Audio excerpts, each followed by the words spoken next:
All right, so we are here to predict the NBA Finals. It's finally June. It's finally here. It's been an absolutely fantastic playoffs, excluding the fact that Phoenix got eliminated and everything's in turmoil for us. But on that, it should be quite an exciting final series between Golden State representing the West and Celtics representing the East. I think you probably did get the two best teams from each conference in terms of the last, the final four remaining.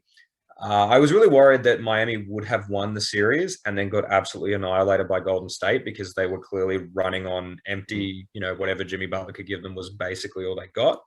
Um, and it's confusing because the Celtics, in theory, are the better team, have the younger talent, just, seem to flow really well, and also have been pretty much unstoppable since the mid part of the season. Um, and they're going up against a juggernaut of Golden State, who probably aren't even at their peak powers. You've got Klay Thompson still acclimating back. You've got the young guys who are going to get some experience in the finals. And I'm stalling this explanation because I sincerely feel like this is at best going to be a 5-game series with Golden State taking it in five. Um, I know that Golden State's had an asterisk driven path to the finals, and that's pretty normal for every year. And Celtics technically have done, they've triumphed over everyone. They beat Brooklyn, Milwaukee, Miami, a couple of asterisks along their way, but they barely escaped Milwaukee with one of their best players on the other team being out. They barely escaped Miami, who lost Tyler Hero for an undisclosed period of time, clearly had Jimmy Butler and Kyle Lowry out for a while, and offense that essentially just like became dead in the water. Boston barely scraped by. I do not understand how we think that they're going to even come close to taking more than one game off Golden State. They have proven that they can win on the road better than they can win at home, but I don't see Golden State really dropping games at home. So, I'm not going to be even more arrogant and say I think that the Celtics will win game four. I think they're going to go down 3-0 and they're going to win game four just to extend the series. So you're saying But Warriors that's in five, Warriors in five. and you are. We'll see how well this streak goes for you, right? Because like you asked me earlier today, which way am I going? And I said Celtics in seven, and then you said lol. You said lol. That's like the sort of insult that the Celtics should go to San Francisco and really have etched in their mind that people are lol at their attempt here to win an NBA Finals, because I think they can do it. And let me explain how I've looked at this. And I guess we waited a day before we did this podcast, so it was interesting to sort of read some of the early sort of conversations, some predictions already people were making, and obviously how they were sort of looking at the metrics to arrive at those sort of predictions. And I guess, firstly, I think the Celtics obviously have had a harder path. Okay, I think they come through 2 7-game series, obviously the last 2 rounds. Okay, whereas the Warriors obviously have played good teams, but not sort of games that have come down to that sort of crunch time situation, like a game 7. Okay, that Boston has faced twice, so they haven't seen that this year yet.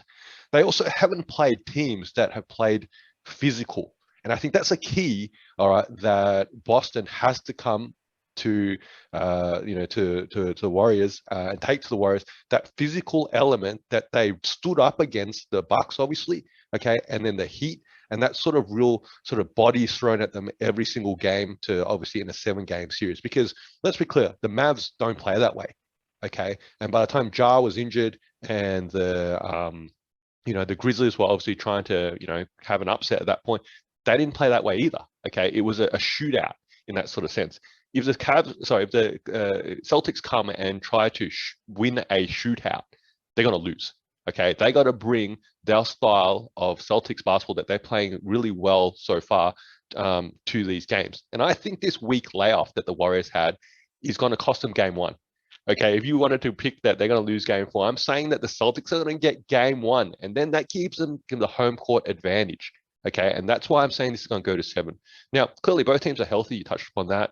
Okay, I think the Celtics, I said a couple rounds ago, I didn't pick them to go past Milwaukee. Okay, but then Chris Middleton went out probably, I don't know, the day after I made that pick, right? And then, it was like, okay, now Bucks' job was much harder, and they obviously couldn't get it done.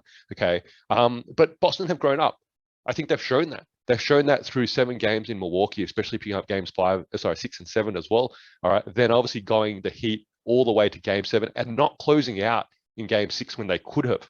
Okay. That probably, in hindsight, is a beneficial to them. Okay. That they learned a lesson there that they're going to have to close out. Okay. They're going to have to close out this series here. If they go up 3-2 or something like that, game's not over. The series is not over. Okay. They're going to have to close out the Warriors here. And I think, firstly, Marcus Smart, all right, is Curry's kryptonite. Okay, there's enough metrics there that shows that, all right, Curry does not play well when Marcus Smart is guarding him. Okay, I think he's obviously got the second lowest offensive rating against Smart. Okay, and that's going to be a key component. So if anyone's talking about Steph Curry getting his first MVP, all right, Finals MVP, I'm going to say here that's not going to happen, okay? All right, because they're not going to win. That's the point, okay? Now, think about these matchups, though, all right? Who's going to guard Tatum? What? It'll be obviously a job by committee, but you're probably talking about either Green or maybe Wiggins. Yeah, probably Wiggins. Yeah, it's probably going to get majority of minutes on Tatum, okay? Then you obviously got Clay probably taking Jaylen Brown, okay? I think the keys here are obviously the players that surround that. Those key matchups already, we all know 90% of what they're going to shake out to be, all right, from the coaching perspective. But if Al Horford can have a big game, okay, if Derek White can play as well as he has in the last series, okay, and if obviously Grant Williams will obviously get more minutes play, we're going with small ball, okay, with Golden State, okay, and be effective there against one of those smaller guards like Poole, okay, or Moody if he gets minutes in this round, obviously. I think that they have the enough pieces here to obviously win game 1 on the road, take it to 7, and it'll be an upset. Let's be clear. All right, win this, okay, championship, okay. And I'm saying that Tatum. I'm gonna give you one more prediction here, okay. Tatum's not gonna win Finals MVP, okay. I think it's gonna be another player that steps up. Okay, another player that steps up. I'm gonna put all my kudos in right now for Marcus Smart. Okay, all right. He obviously came sort of as a bit of a dark horse to one defensive player of the year. All right, and hell, the dude rolls his ankle and just comes back 10 minutes later. All right, so I'm gonna say it's their year here. Celtics are gonna get the 18th championship here.